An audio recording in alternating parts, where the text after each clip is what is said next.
E hoje estamos falando com a Adriana Rodrigues sobre a psicologia do dinheiro. Adriana, Yes. logo antes do nosso intervalo, você falou um pouco sobre a questão traumática, né? E Uhum. ligada à administração do dinheiro.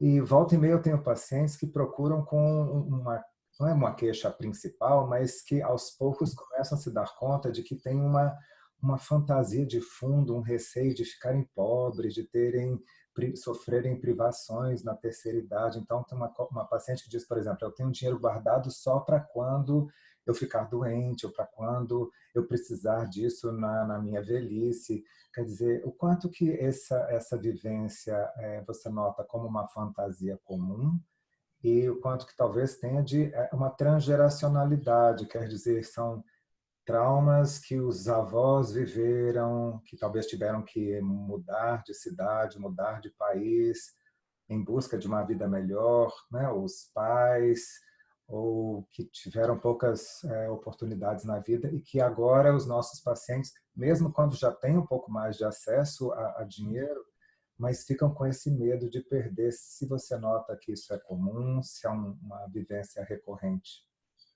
Sim, André. E às vezes ele aparece na terapia desse jeito, né? De uma forma mais transversal, não como um tema principal. E o terapeuta, ele pode abordar esse tema transversal e ele vai se surpreender, eu diria que ele vai se surpreender quando ele adentrar essa realidade, sabe? Porque através do dinheiro a gente consegue acessar traumas inimagináveis, sabe? Inclusive transgeracionais. Você podia dar algum Quando a exemplo? gente fala... Oi, desculpa? Você podia dar algum exemplo de Dou traumas sim. inimagináveis? Sim. Eu digo isso porque às vezes a gente não percebe essa questão do impacto da transgeracionalidade na nossa vida financeira hoje.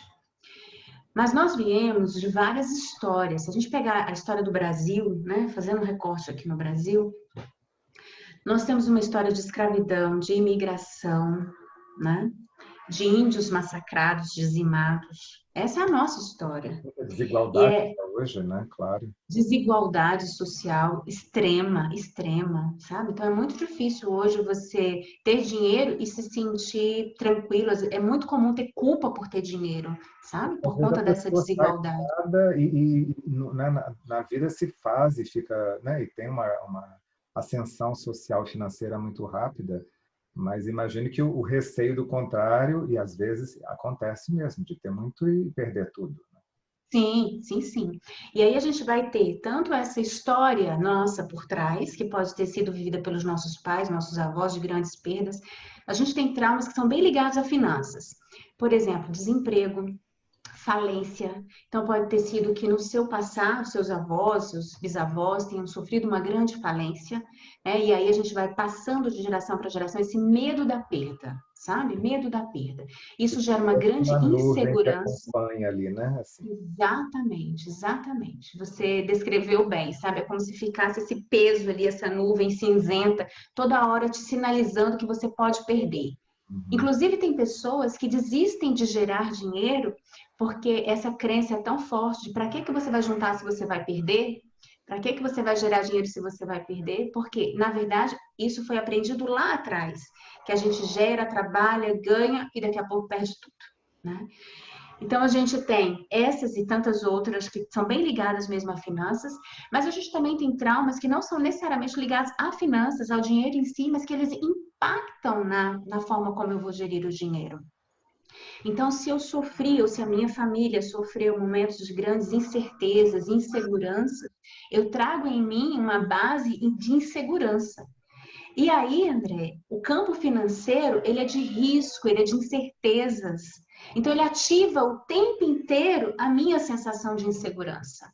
Entende? E onde é que eu vou buscar a segurança hoje na nossa sociedade tão individualista, que aí esse é um outro aspecto importante também quando a gente fala em dinheiro, onde é que eu vou buscar a ter segurança, onde é que eu vou buscar a ter confiança, se não no dinheiro? Ensinaram pra gente que a gente não pode confiar nos outros, a gente só pode confiar na gente, eu só posso confiar no dinheiro. Então eu me sinto segura à medida que eu tenho dinheiro.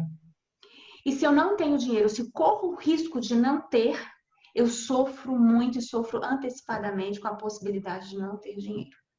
Entende? Então, às vezes, a minha base é de insegurança e o dinheiro, né, nesse momento O dinheiro sempre vai lidar com as questões de incerteza, sempre. A gente nunca sabe sobre o mercado financeiro, sabe?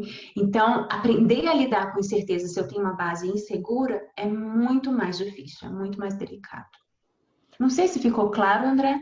Acho que sim, inclusive, mas só para conferir o quanto que as incertezas que nós vivemos podem ativar certas crenças que a gente traz em termos familiares, como, por exemplo, estou em perigo, ou não mereço coisas boas, né? Porque Não mereço ser não feliz. merece, porque também existe, acho que, por um lado, uma segurança potencial que o dinheiro pode trazer, mas também na nossa cultura acho que tem muita ideia de que as pessoas que têm dinheiro ou roubaram ou também não merecem porque se aproveitaram dos outros. Quer dizer que também o ter uma vida financeira estável, ou ter dinheiro de sobra, é um sinal não de conquista, de vitória, e sim de alguém que ludibriou, que passou a perna no outro, que é visto assim como o dinheiro meio sujo também.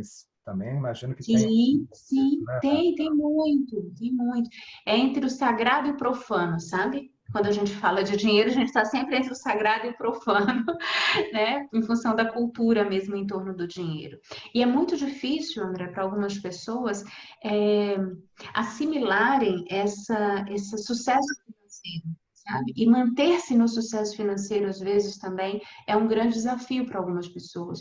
Porque aí a gente vai entrar numa questão de lealdade, muitas vezes familiar, trazendo de novo uma questão da terapia sistêmica, né? Uma questão de lealdade. Você imagina, e a gente vê isso, tem uma questão que chama neurose de classe também, um outro termo técnico, né?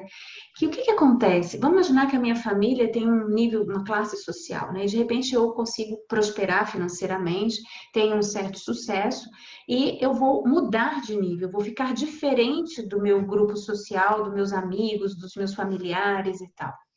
Quando eu rompo isso, ou seja, quando eu passo para uma outra classe, quando eu vou além do que a minha família foi em termos financeiros, isso pode vir de uma forma muito desconfortável para mim. Se eu estivesse renegando essas pessoas, né? Exatamente. Ou Como se agora eu não dizendo, fizesse agora ficou parte chique, daquele grupo. né? Como se eu não pertencesse mais àquele grupo, sabe? Eu tenho, aciona em mim esse medo de ser rejeitado. E às vezes, André, vem mesmo, sabe? Eu escuto algumas pessoas falando assim: nossa, eles estão falando que eu tô metido, que eu tô exibido, que agora eu não falo com pobre, que eu só falo com rico, sabe? As pessoas se ressentem, às vezes, ao ver o sucesso do outro. Então, é um país que realmente, para muita gente, é feio ter sucesso financeiro. Então, quem obtém o sucesso financeiro tem que aprender a lidar com essa cultura que tem, que é completamente equivocada, sabe? E a gente tem essa menção de que o rico, por exemplo, conseguiu a riqueza de forma ilícita, porque o que a gente vê é um viés que a economia comportamental e a psicologia econômica estuda muito. Olha só, o que que a gente tem disponível hoje quando você assiste um jornal ou lê um jornal? São dezenas de pessoas que roubaram e por isso estão ricas, né? Então, constantemente a gente alimenta o nosso cérebro com esse tipo de informação. Mas, ao mesmo tempo, a gente não tem a quantidade de pessoas que têm sucesso financeiro de forma lícita, porque isso não dá manchete de jornal. Então a gente continua se alimentando apenas quando a gente vê aquela pessoa andando no iate, fazendo aquela viagem de primeira classe, mas ela está sempre associada com a corrupção, sabe? O que não é uma realidade quando você pensa em todas as outras pessoas que são bem-sucedidas financeiramente de uma forma completamente lícita. Né? Então a gente precisa ter atenção a isso, sabe?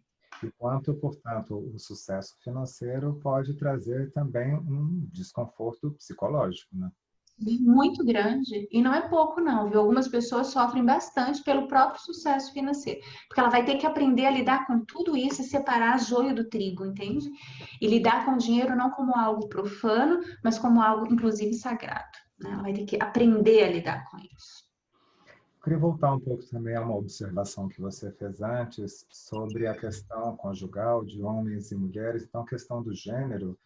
Uhum. No Brasil de hoje, mulheres, no geral, têm tido mais tempo de estudo do que homens e têm galgado posições, mesmo quando isso nem sempre é reconhecido em termos institucionais. Uma instituição que tem muitas mulheres, mas poucas são as mulheres de chefia. Mas o Uhum. quanto que encontramos, eu também tenho na prática clínica, casais em que as mulheres ganham mais que os homens. E se você nota, como eu observo também, que isso às vezes pode ser um problema Sim, ainda hoje. e é um problema, e geralmente, não vou dizer que é 100%, né? Porque alguns casais já estão aprendendo a lidar com isso, mas é um problema tanto para o homem quanto para a mulher, muitas vezes, né? Ou para um ou para outro. As mulheres às vezes se sentem ainda muito desconfortáveis de trazer a maior renda para dentro de casa. Então, algumas vezes elas fazem coisas do tipo passar toda a administração financeira para o marido, entende? Passar toda a renda para que o marido possa administrar, numa tentativa de diminuir esse gap, que ela considera um gap, uma diferença, né? Um buraco ali, digamos Ganho, assim. mas você que controla, né? Então, isso já cria um novo equilíbrio ali. Isso. É uma sensação de culpa, de vergonha, sabe? Tanto pela parte do feminino quanto do masculino. O homem nem sempre também se sente bem nessa situação, sente que ele é que deveria ser o provedor, porque a gente vem de uma cultura de que o masculino é o provedor, né? E isso está mudando e vai mudar cada vez mais, né? Ou seja, tanto o homem quanto a mulher agora podem ser os provedores, a gente vai ter que aprender, mas isso é muito novo, né, André? Então vai levar um tempo para a gente aprender. Enquanto a gente está aprendendo, isso vai gerar muito desconforto, porque a gente está indo contra uma cultura de gerações, né? Então, muitas vezes a gente tem o nosso próprio desconforto e a família e os amigos ainda apimentam esse nosso desconforto, né? Então, a gente hoje é visto e valorizado no mundo pelo tanto de dinheiro que a gente aparenta ter, pelo sucesso que a gente mostra. Então, ter a minha esposa ganhando mais que eu pode dizer que eu não tenho tanto sucesso, que eu não sou tão bom, entende? E aí pode alimentar crenças que são completamente disfuncionais também em relação àquele masculino. Uhum. Por falar, então, nessa perspectiva da transgeracionalidade, de quanto a história das gerações anteriores interfere na nossa administração financeira e na nossa geração ainda persiste um pouco, mais ou menos, a questão do equilíbrio entre o que o homem e a mulher ganham no casal.